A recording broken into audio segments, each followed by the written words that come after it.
अस्सलाम वालेकुम जी। मेरा नाम है नकी। आज है 27 मार्च 2021। वक्त हो रहा है 6:03। मैं बैठा हूँ पार्क में, जैसे आप देख सकते हैं। और मौसम आजकल इतना मज़े का नहीं चल रहा। पिछले दिनों में, पिछले पूरे वीक में ऑलमोस्ट 4 दिन काफ़ी सनी वेदर था और बंदा बाहर जाके सुकून से पार्क में बैठ सकता था। लेकिन आज और टेम्परेचर जो था वो टीन्स में था, यानी 10 से ऊपर था। और आज जो है टेम्परेचर जो है वो जनाब है इस वक्त 6 डिग्री। और जैसे आप देख सकते हैं मैंने अपनी विंटर जैकेट दोबारा पहन ली है। तो खैर ये तो हो गई ये सारी बात। वीडियो किस बारे में? वीडियो जनाब इस बारे में है कि टाइटल आपने पढ़ ही लिया होगा। तो वीडियो इस बारे में है कि जो हमारी इमिग्रेशन सीरीज़ चल रही है उसके अंदर हम बात कर रहे थे कि अब वो सीरीज़ से क्या मुराद है, वो जो प्लेलिस्ट है वो मैं यहाँ पे लिंक कर दूँगा। और अगर आपने पूरी देखी हुई है, शुरू से नहीं देखनी, तो इसके लिए मैं वीडियो यहाँ पे लिंक कर दूँगा और आपको यूट्यूब के साइड पे भी नज़र आ जाएगी अगली वीडियो, जो कि इस सीरीज़ की पहली वीडियो होगी, वो आपको वहाँ से लेके चलेगा। खैर, तो बात हो रही थी कि आप लैंड किए, आपने जो एयरपोर्ट पे काम करने थे वो किए, उसके बाद आपने क्वारंटीन कर लिया। अब क्वारंटीन के बाद वाले जो काम है हम उनकी तरफ आते हैं, और उसमें मैंने आपको बताया था सबसे पहला काम होता है आपका सिन। अब सिन क्या है? बेसिकली सिन है जी सोशल इंश्योरेंस नंबर। तो सोशल इंश्योरेंस नंबर के लिए वो होता क्या है कि जिस तरह पाकिस्तान में आपका CNIC है, कंप्यूटराइज्ड नेशनल आइडेंटिटी कार्ड, तो CNIC नंबर हमारा होता है। और कुछ एस्पेक्ट्स में, मोस्ट रिस्पेक्ट्स में वो उससे मैच करता है हमारे CNIC नंबर से, लेकिन कुछ चीज़ों में वो डिफरेंट भी उसकी तरफ हम आते हैं। आसानी के लिए समझा रहा हूँ ताकि समझ आ जाए। तो पहली तो बात ये है कि जी सिन एक ऐसा नंबर है जो मैंने पहले भी एग्जांपल दिए कि हिटमैन, अगर किसी ने मूवी देखी हो तो यहाँ पे उनके बार कोड होता था। तो अगर आपने बार कोड लगवाना हो किसी एक चीज़ का जो कि आपको सारी इन्फॉर्मेशन उस शख्स के बारे में दे सके, तो वो वाला नंबर होगा। ठीक है। अब उस नंबर से अगर वो नंबर गवर्नमेंट के पास है तो वो आपकी जॉब, कहाँ आप करते हैं, कितना कमाते हैं, कितना टैक्स देते हैं या नहीं देते, क्रिमिनल रिकॉर्ड है, मेडिकल हिस्ट्री कैसी है, घर कितने हैं, जायदादें कितनी हैं, कितनी दफ़ा मुल्क छोड़ा, कितनी दफ़ा वापस आए, क्या ट्रैवल हिस्ट्री है, everything can be trace back to you with the help of that number. अब वो करने को तो पाकिस्तान में भी हो जाए, हमारे पास सिस्टम है CNIC का जो बना हुआ है, बट वो इंटीग्रेटेड नहीं है सारे इदारों के अंदर। एक सेंट्रलाइज्ड कंप्यूटराइज्ड पीछे बैक एंड नहीं है जो सारी चीज़ को एक बैक प्लेन के ऊपर लेके चले। खैर वो अलग बात है। बट तो ये आपका सिन होता है। अब आपको खुद आइडिया हो गया होगा कि मैंने बोला था कि सिन और CNIC सिमिलर भी हैं और डिससिमिलर भी हैं। सिमिलर इस सेंस में थे ये जो मैंने अभी बात की है। डिससिमिलर इस सेंस में है कि सिन आप शेयर नहीं करते। पाकिस्तान के अंदर हमें पुलिस रोकती है नाके पे, सबसे पहली चीज़ CNIC जी। आप अक्सर तो कहीं रात को भी पुलिस रोकती है, पुलिस कह रहा हूँ, आपके पास आपका वो चालान होता है, वहाँ पे आप CNIC दिखाते हैं। आपने इवन जो है, मैं तो चूँकि फैक्ट्रीज़ में जाता था तो हर फैक्ट्री, मोस्ट फैक्ट्रीज़ जो बड़ी फैक्ट्रीज़ हैं वो आपसे आपका CNIC देखती हैं। होटल्स आपसे आपका CNIC नंबर नोट करवाते हैं पाकिस्तान में। तो वो एक बड़ी अजीब सी चीज़ है कि वो इन्फॉर्मेशन वहाँ पे क्यों है और वो हमारे पास दो अलग सिस्टम्स क्यों नहीं है, या एनीवेज। तो वो एक डिफरेंस है। सिन आप किसी से नहीं शेयर करते। सिन सिर्फ आप अपनी फाइनेंशियल इंस्टीट्यूशन यानी बैंक, जहाँ से आप मॉर्गेज ले रहे हैं या जो आप जहाँ कहीं इन्वेस्ट कर रहे हैं, वो इन्वेस्टिंग कंपनी, उनसे फॉर द टैक्स पर्पसेस वो शेयर करते हैं। और फिर गवर्नमेंट तो आपका एक्सेस ले ही सकती है, और बस इसके अलावा आपसे आपका सिन ना कोई मांगेगा, ना आपने उसको पेश करना है किसी के सामने। That's it, it's for you. जो पेपर हमने बात की थी, बल्कि अभी हम करेंगे, अभी तो हमने नहीं की थी, मैं आता हूँ और आपने उसको सेफ़ किस तरह रखना है। अच्छा, तो माजी में क्या होता था जनाब? माजी में 2019 से पहले तक, 20 से पहले तक आपको सिन एयरपोर्ट पे मिल जाता था। As soon as you land at the airport, immigration का आप सारा काम करते थे, और एंड पे एक सर्विस कैनेडा का कियोस्क होता था जहाँ पे आप जाते थे और 10 मिनट आपको लगते थे, और वो आपको एक पीस ऑफ पेपर पकड़ा देते थे जिस पे एक नंबर लिखा होता था अलॉन्ग विद सम इंस्ट्रक्शंस। अब वो पीस ऑफ पेपर, आप कहेंगे इतनी इंपॉर्टेंट बात मैंने की कि ये तमहीद मान दी कि बड़ा इंपॉर्टेंट है ये है वो, और वो एक पीस ऑफ पेपर पे आ रहा है। तो बात ये है कि 2014 तक they used to give out cards. तो जो लोग पुराने इमिग्रेंट्स हैं वो अगर वीडियो देख रहे हो तो उनको पता होगा, पहले कार्ड्स थे, फिर उन्होंने कार्ड्स कम करने शुरू कर दिए और अब बिल्कुल ही ख़त्म हो गए हैं। अब कार्ड्स नहीं आते। अब वो आपको एक पीस ऑफ पेपर पर नंबर मिल जाएगा। All you need to do is to keep that number safe somewhere वो पीस ऑफ पेपर आप डिस्ट्रॉय भी कर सकते हैं अगर आपको लगता है कि वो लाइबिलिटी बन सकती है, और या अगर आपको एक बहुत सेफ़ जगह पता है जहाँ आप उसको रख सकते हैं तो वाई नॉट। लेकिन वो एक नंबर बस इंपॉर्टेंट है, just keep the number safe, don't worry about the piece of paper, ठीक है। तो अगली हम बात कर लेते हैं कि अब सिन आपने लेना किस तरह है अगर इस तरह नहीं मिलता। तो अब आप क्वारंटीन यानी अब आप एयरपोर्ट पे आया करेंगे और इमिग्रेशन के काउंटर से गुजरेंगे, वो आपसे पूछेंगे कि आप कहाँ क्वारंटीन कर रहे हैं, ये है वो होटल वाला करेंगे, फिर आप क्वारंटीन प्लेस पे जाएंगे। अब आप क्वारंटीन से निकल आए, ठीक है। पहला काम है अब सिन लेना है, क्योंकि आपको एयरपोर्ट पे नहीं मिला। अब सिन कैसे लेना है, आप जाएंगे जी, एक इदारा है सर्विस कनाडा के नाम से, उनके पास। अब उनसे रब्ता करने के दो तरीके। अब हम IRCC की दुनिया से निकल आए हैं, क्योंकि अब हम इमिग्रेंट हो गए, हम सब यहाँ पे अब ज़िंदगी स्टार्ट करें। अब हमारा वास्ता पड़ेगा सर्विस कनाडा से, जो कि कैनेडियंस और परमानेंट रेजिडेंट जो लोग कनाडा में रहते हैं उनको सर्व करती है। IRCC सर्व कर रहा है बाहर वालों को इन टर्म्स ऑफ अंदर आने में या बाहर जाने में। सर्विस कनाडा सर्व करती है कनाडा के लोगों को।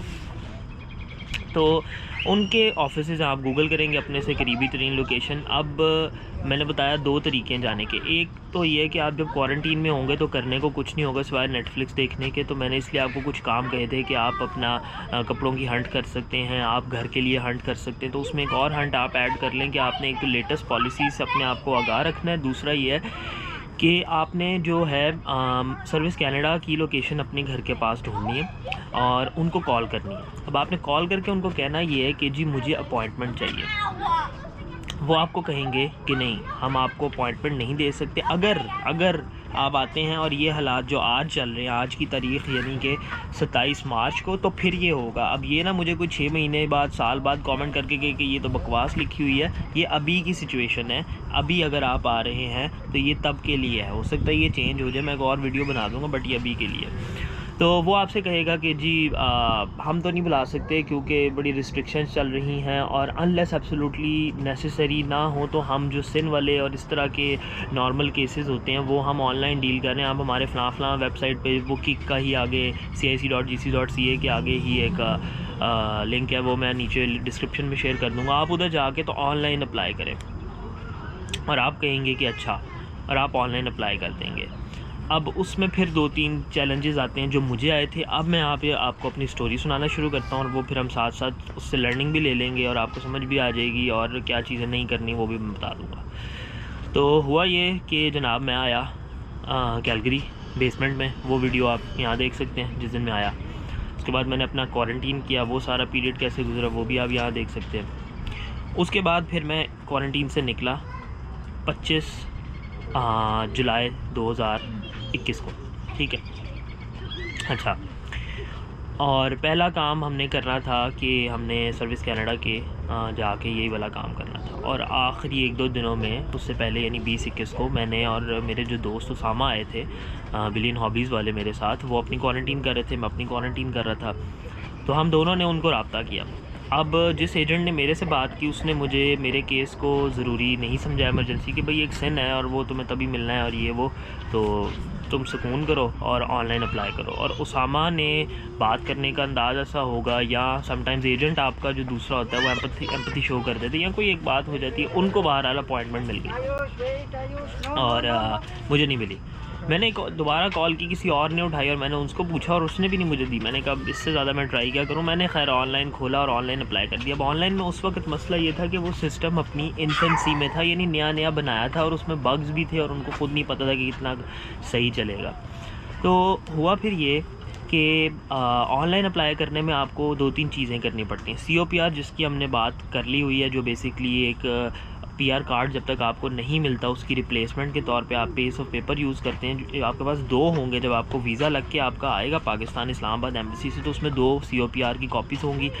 एक आप एयरपोर्ट पे इमिग्रेशन ऑफिसर के हवाले कर देंगे, दूसरा वो साइन करके आपको पकड़ा देगा, और वो आपका प्रूफ है कि आप एक PR हैं जब तक आपका कार्ड नहीं आता, और वो अप टू 1 ईयर वैलिड रहता है। उसके बाद उसकी वैलिडिटी ख़त्म हो जाती है। तो अगर तब तक आपका कार्ड नहीं आया तो फिर वो एक अलग मसला। अच्छा खैर, तो COPR चाहिए, प्राइमरी फ़ोटो ID। यहाँ पे 2 फ़ोटो IDs का रिवाज है। प्राइमरी फ़ोटो ID उस वक्त आपका पासपोर्ट होगा, सेकेंडरी फ़ोटो ID आप अपना पाकिस्तानी CNIC या ड्राइविंग लाइसेंस, दोनों में से कोई भी आप चूज़ कर लें। अगर कंप्यूटराइज्ड है तो वो आप दे सकते हैं।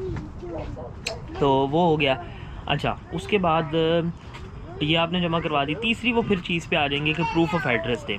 अब ये वही बात है जिस पर मैंने पहले भी गुस्सा किया था एक तरह से, कि भाई एक बंदा अभी आपसे ज़्यादा किसी को नहीं पता कि ये बंदा किस स्टेटस पे और कब कितने दिन पहले यहाँ पे पहुँचा है। तो अगर आप उसको कह रहे हैं कि तुम अभी 10 दिन हुए हैं तुम्हें आए हुए, ये सिस्टम अभी हमने अभी इन प्लेस कोविड के दिनों में किया है और क्वारंटीन भी कोविड के दिनों में, और हम तुम्हें कह रहे हैं कि प्रूफ ऑफ एड्रेस दो, तो how does that make any sense कि वो शख्स प्रूफ ऑफ एड्रेस किस तरह देगा जबकि वो ना अपने घर में रह रहा है, ना वो रेंट पे रह सकता है, अभी उसको कहीं बाहर निकलने की इजाज़त नहीं है और वो किसी के साथ नहीं रह सकता, तो how can you expect him to provide you with a proof of address.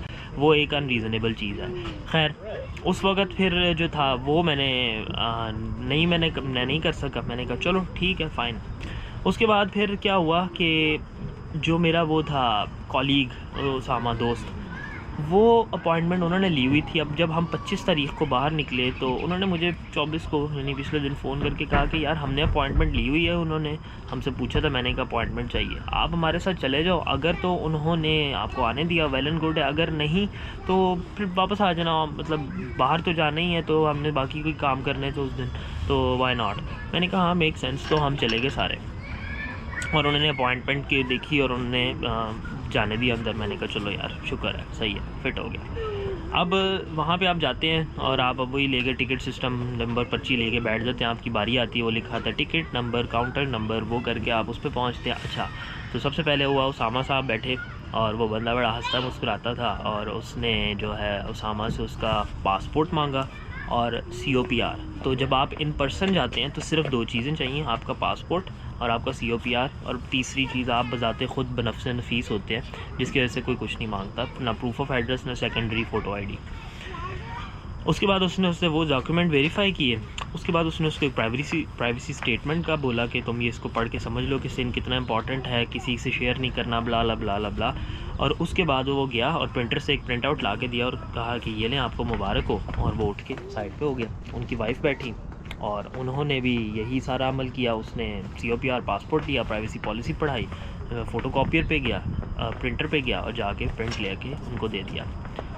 और 5-5 मिनट लगे और मैं भी बड़ा खुश कि यार मैं आप ही क्या अच्छा ही किया। मैं उस वक्त सोच रहा था, मैंने बड़ा अच्छा फ़ैसला किया कि चलो मैं आ गया हूँ। अच्छा खैर, और जाके मैं बैठा, मैंने भी इसी तरह अपने वो पासपोर्ट निकाला, COPR निकाला, और उसके कहने से पहले मैं बड़ी एफिशिएंटली जो है ना प्राइवेसी पॉलिसी पढ़ रहा था। और मैंने जब उसकी तरफ प्राइवेसी पॉलिसी पढ़ के वापस देखा तो उसका चेहरा जो बड़ा खुश खिला हुआ सुबह सुबह के टाइम चेहरा था, तो वो काफ़ी कंफ्यूज्ड और बुझा बुझा सा था। तो जब तकरीबन कोई 10 सेकंड ऐसे ही रहा तो फिर मैंने कहा कि ये कोई अच्छी बात नहीं हो सी थी। मैंने कहा इज़ एवरीथिंग ओके? कहता है it's just that I can not see you in the system at all. यानी कि मैं खातों में नज़र नहीं आ रहा था। अच्छा, अब आप सोचें कि एक शख्स नया है, किसी को जानता उस तरह नहीं है, और एकदम उसका जो कंट्री में स्टेटस है वो इस तरह से हो जाए कि वो सिस्टम में कहीं नहीं आ रहा, तो थोड़ा सा होता है उस वक्त। लेकिन उसने मुझे कहा नहीं तुम्हारे पास है, मुझे ये नज़र आ रहा है, पीस ऑफ पेपर साइन हुआ है COPR और एंट्री एग्ज़िट स्टैम्प सब कुछ उस तरह ठीक है, हमारे सिस्टम का मसला है लेकिन तुम इसमें शो नहीं हो रहे। अब दूसरा फिर मैंने कहा क्या कर सकते हैं? उसने कहा कि हमारा एक्सेस यहीं तक होता है, ये ऐसा मसला जो मैंने अभी तक पहली दफ़ा देखा है, तो मुझे इसको बैक एंड के ऊपर यानी कि जो IRCC के हेडक्वार्टर्स हैं या जहाँ डेटाबेस है वहाँ भेजना पड़ेगा और वो इसको देखेंगे। मैंने कहा अच्छा उसका क्या तरीका? उसने कहा मैं अभी एक कंप्लेंट फॉर्म तुम्हारे साथ फिल करवाता हूँ और वो हम लॉग करते हैं, तुम्हारे पास कंप्लेंट नंबर होगा, और जब फिर तुमने फिर स्टेटस चेक करना हो तो मैं कहूँगा कि 2 से 3 दिन के बाद कॉल देम और तुम्हें स्टेटस बता देंगे और फिर तुम यहाँ से आके अपना सिन ले सकते हो। मैंने कहा फ़ाइन चलो ठीक है, हो गया। अच्छा, तो उसने जी मेरे से वो पेपर वर्क फिल करवाया, उसके बाद उसने मुझे वो दे दिया, ये मेरा कंप्लेंट आपका नंबर है और ये लें। मैंने कहा ठीक है, और हमने बाकी दिन के काम के उसमें हमने सिम शिम ली और थोड़ा बहुत बाहर निकले। पहला दिन था बाहर निकलने का, और वो मैं व्लॉग नहीं कर सका क्योंकि इस एक्सपीरियंस मैंने व्लॉग करना शुरू किया था और इस एक्सपीरियंस के बाद मैंने कैमरा बंद कर दिया। मैं बुझ सा गया कि मैंने क्या यार, वरना वो अच्छा व्लॉग बन सकता था। लेकिन खैर, तो फिर हम जो है वापस सारा कुछ कर आके आ गए। अगले दिन मैंने उनको कॉल की तो जनाब तकरीबन 4 घंटे का होल्ड रहा। मैंने उसमें लॉन्ड्री कर ली, डिशेस कर ली, मैंने खाना बना लिया, खा भी लिया, बर्तन फिर दोबारा धो लिए, लेकिन उन्होंने कॉल नहीं उठाई और म्यूज़िक बजता रहा और कॉल कट गई।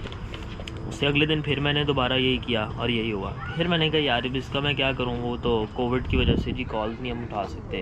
तो अच्छा, तो फिर मैंने कहा ये तो बड़ा काम ख़राब है। मैं फिर दोबारा उनके ऑफिस गया और मेरा आइडिया था कि मेरे हाथ में लेटर है, मैं क्योंकि बाहर सिक्योरिटी गार्ड, यहाँ आपको नॉर्मल जगहों में कहीं सिक्योरिटी गार्ड नज़र नहीं आते, इवन बैंक्स के बाहर नहीं नज़र आता, लेकिन वहाँ पे वो उन्होंने उस वक़्त खड़े किए हुए थे। खैर, तो मैंने उसको दिखाया कि यार मुझे इस तरह लेटर मिला था और अभी तक मैं रब्ता नहीं कर पा रहा, तो I need to know the status, इसलिए मैं आया हूँ। तो उसने मुझे अंदर जाने दिया, वो बीबी ने भी बात समझ ली। मैं फिर किसी, यानी वो बारी आई टिकट नंबर काउंटर नंबर, मैं एक और काउंटर पे चला गया। मैंने स्टोरी बताई कि क्या हुआ था मेरे साथ। उसने कहा अच्छा मुझे उसका तो नहीं पता, मुझे सिस्टम में कोई कंप्लेन नज़र नहीं आ रही तुम्हारी, मैं एक और कंप्लेन लॉग कर देती हूँ। मैंने कहा ओके फ़ाइन।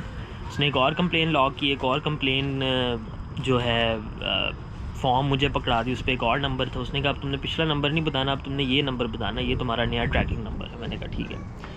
2 दिन और गुजर गए, कुछ नहीं हुआ, कोई कॉल नहीं उठाता था, कोई कुछ नहीं करता था।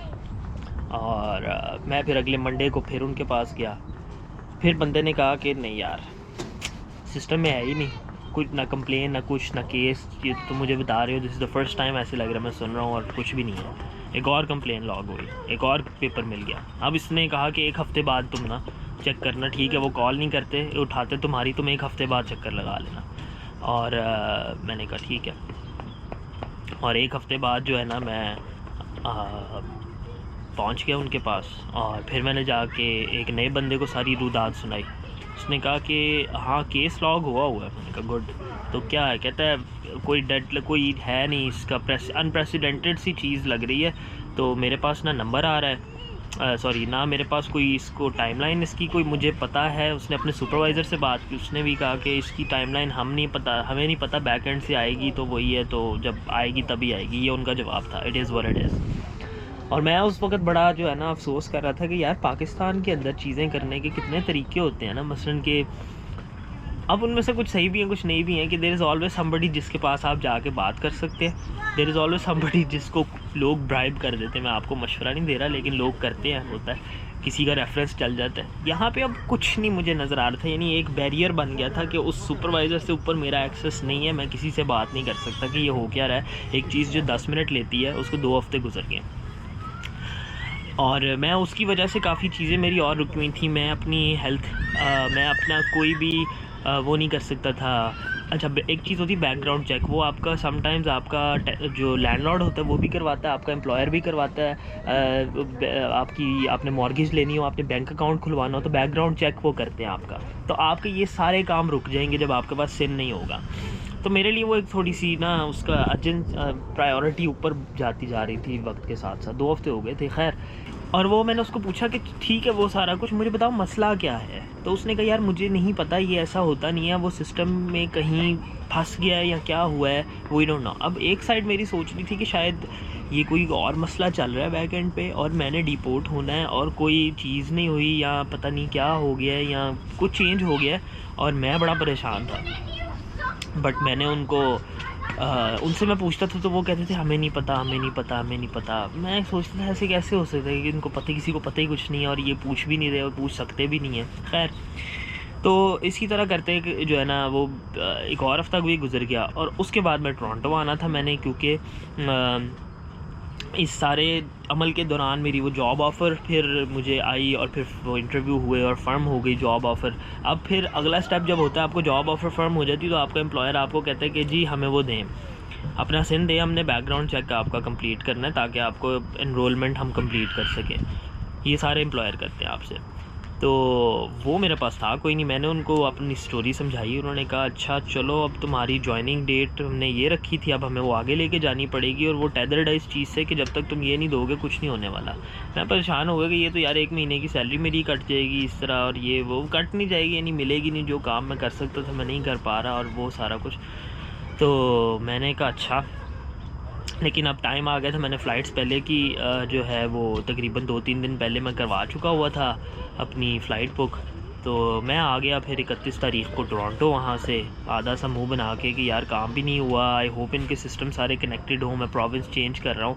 तो पता लगे वहाँ जाके जो है वो कहीं कौन सा केस क्या कौन, तो वो चीज़ भी थी। खैर मैं टोरंटो आया, और उस वक्त आप सोचें, एक शख्स जो किसी को एक शहर में, एक मुल्क में किसी को नहीं जानता, टोरंटो में मैं किसी को भी नहीं जानता था, और मैं आया, और आप वो वीडियो यहाँ देख सकते हैं जब मैं आया, और फिर मैंने एयरबीएनबी में, और वो एयरबीएनबी स्कारब्रो में था, जो मुझे उस वक्त नहीं पता था, मैंने बस पैसे बचाने के लिए वो कर ली जगह। बहुत पुअर एक्सपीरियंस था वो एयरबीएनबी का, आप वो देखेंगे तो आपको नज़र आ जाएगा। बट मैंने सोचा कि मैंने बस यहाँ पे सोना है, और मैं सारा दिन बाहर रहता था, मैं हाउस हंट कर रहा था। मैं उसके अलावा जो है आप वो वीडियोस यहाँ देख सकते हैं सारी, मैं अपने बैंक के कार्ड के काम कर रहा था, मैं और चीज़ें कर रहा था। उस सारे के अंदर मुझे ये स्ट्रेस भी था कि, और ये सर्विस कैनेडा के ऑफिस जाना भी एक मेरे लिए होता था। तो मैं पहले दिन ही जो है ना सर्विस कैनेडा के वहाँ टोरंटो ऑफिस गया। अगले दिन जाके मैंने सारा अपना ना उनको केस बताया। अच्छा, यहाँ पे वो ड्रामा नहीं था कि अपॉइंटमेंट लेनी है नहीं लेनी है, आप जाते हैं और वो आपसे पूछते हैं हाँ क्या वजह है, और आप बताते हैं और आप अंदर चले जाते हैं। तो बड़ा शहर है, बड़े मतलब वो ज़्यादा चीज़ों, ज़्यादा थ्रूपुट है, वो इस तरह नहीं सब कुछ बंद कर सकते, ऑल दो के एक दौर में हुआ भी था। खैर, तो उन्होंने मुझे कहा कि जी आप वो कर लें, ठीक है। उसने सारा मेरा केस समझा, उसने कहा कि वो हुई है लॉग मुझे नज़र आ रही है, लेकिन और ये ऐसा नहीं है कि ये ऐसा होता नहीं है। अब ये चूँकि एक बड़ा शहर है, केसेस की तादाद ज़्यादा है जो यहाँ से आते हैं, हमारे देसी लोग आते हैं यहाँ पे हैं, तो फिर क्या होता है कि इनके पास कोई ना कोई एग्जांपल होती है चीज़ों को सेट करने की, क्योंकि आपके पास एक्सपीरियंस होता है ना। तो इसने मुझे कहा ठीक है मैं कुछ करती हूँ, और तुम ना 1 हफ़्ते बाद चेक करना। 1 हफ़्ते बाद मैं फिर गया। अब इस दौरान मेरा एम्प्लॉयर मुझे प्रेशराइज़ कर रहा है, और वो डेट आगे जा चुकी है मेरी ज्वाइनिंग की, और मैं कह रहा हूँ ना नौकरी है, ना कोई जानता हूँ, ना घर है, ना कुछ है, पैसे मैं एडवांस के निकाल रहा हूँ घर के लिए, तो मैं क्या करूँगा, बड़ा मैं स्ट्रेस में था, आप समझे ना। तो खैर वो सारा कुछ हो गया, और मैंने जो है ना उसको वो सारा कुछ बता दिया। उसने मुझे कहा फ़लाँ दिन को आना। मैं दोबारा गया। अब मैंने रेफरेंस उसका दिया, और वो मैं बैठा 12 उस दिन किसी और के पास, लेकिन उस बंदी के पास केस का वो था। उसने कहा अच्छा मैं करती हूँ, और वो 40 मिनट उसने अपने बैक एंड वालों से कोई बात की, जिसमें से 30 मिनट होल्ड के थे, और अल्टीमेटली उसने कहा कि यार वो प्रोसेस हो गया, और ना लेकिन अभी ये है कि वो मेल करेंगे पोस्ट, कैनेडा पोस्ट से, तो वो तुम्हें 3 से 4 दिन में मिलेगा। मसला ये है कि तुमने जब वो अपनी सारी कॉरेस्पॉन्डेंस तुम कर रहे थे, तो तुम्हारा कैलगरी का एड्रेस हमारे सिस्टम में आ रहा है, क्योंकि आपसे एयरपोर्ट पे वो आपकी एयरबीएनबी है जहाँ आप क्वारंटीन करते हैं उसका एड्रेस लेते हैं। तो उसने कहा कि अगर मैं ये सारा कुछ कर भी दूंगी तो अब तुम्हें हम इन पर्सन नहीं दे सकते, वो मेल होगा फॉर सम रीज़न, और वो तुम्हारे कैलगरी के एड्रेस पे जाएगा। मैंने कहा यार ये अजीब कहानी है। मैं अब अच्छा खैर, तो उन्होंने फिर यही किया कि उन्होंने वो मेल कर दिया कैलगरी, और फिर मेरे दोस्त उसामा को मैंने कहा, और उसने जो एड्रेस था वहाँ से पिक किया, और उसके बाद फिर वो मुझे दिया। और वो वीडियो अगर आप यहाँ पे देखना चाहें तो देख सकते हैं, जिसमें मैं कैलगरी गया हूँ और मैं उसामा से 10 मिनट के लिए मिला था। वो बेसिकली इस काम के लिए था। तो खैर मैंने कहा जी ठीक है। और फिर क्या हुआ कि तकरीबन 1-1.5 हफ़्ता और लग गया, और फिर वो अल्टीमेटली वहाँ पहुँच के उसामा ने मुझे उसकी तस्वीर भेजी। मैंने देखी, मुझे सुकून का सांस आया। मैंने अपने बैंक को दिया, एम्प्लॉयर को दिया, जहाँ जहाँ देना था वहाँ दिया, और मेरी जान खलासी हुई और मेरे सुकून किया। और फिर जब मैं अल्टीमेटली उसामा के पास गया, तो वो उससे मुझे ये देखें, इतना मुझे कॉन्फिडेंस इसलिए कि पीस ऑफ पेपर इंपॉर्टेंट नहीं, क्योंकि कोई आपसे पीस ऑफ पेपर मांगता ही नहीं है। मेरे पास तो था भी नहीं, मेरे पास तो सिर्फ उसकी पिक्चर थी, तो जिसको मैं पिक्चर भी नहीं मैंने दिखाई, मैंने वो बस नंबर याद रखा हुआ था, तो नंबर मैंने सेव रखा हुआ था, तो वो मैं नंबर से आपको उस पेपर की ज़रूरत नहीं होती। खैर, तो वो अल्टीमेटली मेरा काम हो गया। और मसला क्या निकला, तो उस बीबी ने जब अल्टीमेटली मुझे बता दिया कि वो कर रहे हो रहा है, मैंने कहा मुझे अब ये बता दो कि तुमने मेरा हेल्प भी की है, बहुत शुक्रिया, सब कुछ हो गया है, मसला क्या था। उसने कहा कि यार मसला कुछ इस तरह से था कि तुम्हारी जो इमिग्रेशन ऑफिसर थी एयरपोर्ट के ऊपर, जब तुम आए और तुमने 2 COPR में से एक कॉपी उसको दी और एक अपने पास रखी, और तुमने साइन कर लिया, जो उसने कॉपी यानी सिस्टम में लॉग करनी थी वो उसने लॉग नहीं की, और वो पीस ऑफ पेपर हम डिस्ट्रॉय कर देते हैं जब हम सिस्टम में लॉग कर लेते हैं। तो पीस ऑफ पेपर हो गया डिस्ट्रॉय, सिस्टम में वो लॉग हुई नहीं, तो वहाँ से मसला बना कि ह्यूमन एरर की वजह से तुम्हारा जो है ना वो हमारे एंड से मसला हो गया, बट चूँकि तुम्हारे पास कॉपी थी और हमें वो सारा बाकी शो हो रहा था, तो इस वजह से जो है ना वो देर हो गई। मैंने कहा अच्छा चलो वो ठीक है। तो खैर हो जाते हैं आपके साथ चीज़ें ज़िंदगी में अजीबोगरीब, लेकिन शायद ये चीज़ छोटी सी हो in the grand scheme of things, लेकिन उस वक्त आप एक शख्स का सोचें जिसने सारी कश्तियाँ जला दी। कश्तियों से मुराद है आपकी जॉब, आप ख़त्म करके आते हैं, आप सारा तसल्ली करके, अगर एसेट्स हैं तो लिक्विडेट करके आप आ गए कि बस अब मैं यहीं हूँ, और क्योंकि आपको पैसा भी चाहिए और आप यहाँ पे आ रहे हैं और पैसा खर्च हुए जा रहा है, आ रहा नहीं है, और कंट्री के अंदर आपकी आइडेंटिटी क्या है हु नोस। तो वो एक पीरियड था मेरे लिए थोड़ा सा वो। बहरहाल ये थी जी मेरी छोटी सी सिंध स्टोरी जो मैंने आपको सुना दी है, आपको मैंने सिंध समझा भी दी है। तो आपको जो है वो ये सारे एक्सपीरियंस से गुजरना पड़ेगा। लेट्स जस्ट होप कि आपके इमिग्रेशन ऑफिसर अटेंटिव हों और आप ख़ुद अटेंटिव हों, और आप आई डोंट नो, आप उनसे सवाल तो ना पूछिएगा, लेकिन जस्ट होप करें कि वो गलती कोई ना करे और आपके साथ ये ना हो। बाकी ये कि सर्विस कनाडा के आप ऑफिस जाएंगे, कोशिश कीजिएगा इन पर्सन चले जाएं। ऑनलाइन सिस्टम का अब मुझे नहीं पता कि वो कितना मैच्योर है, उस वक्त वो नहीं था। अब अगर वो हो गया हुआ और उन्होंने कोई वर्क अराउंड निकाल लिया हुआ प्रूफ ऑफ एड्रेस का, फिर तो ठीक है, otherwise you will have to try and find. आप 6-7 दफ़ा कॉल्स करें, मुख्तलिफ एजेंट से बात करें, कोई ना कोई तो मान ही जाएगा। उसामा की केस में पहली दफ़ा वाला ही मान गया था, मेरे केस में दोनों नहीं माने थे, तो फिर मुझे उनके साथ टैग अलॉन्ग करना पड़ा था। इन चीज़ों का ख्याल रखिएगा, मैं वहाँ जाके उनको अपना बताइए, मतलब वो तो कुछ भी नहीं आपने करना, वो 10 मिनट में काम 10 मिनट का, इट्स जस्ट उसके अराउंड जो हैसल मुझे हुई वो मैंने आपसे शेयर किया। अपना बहुत सारा ख्याल रखिएगा, मुझे दुआ में याद रखिएगा। अच्छा जी, तो गोप्रो हो गया सब बंद। अपना बहुत सारा ख्याल रखिएगा, मुझे दुआ में याद रखिएगा। वीडियो अच्छी लगी हो या काम की लगी हो तो शेयर भी कर सकते हैं, चैनल सब्सक्राइब कर सकते हैं, और बस। और आपसे इंशाल्लाह मुलाकात होगी किसी अगली वीडियो में, तब तक के लिए अल्लाह हाफ़िज़।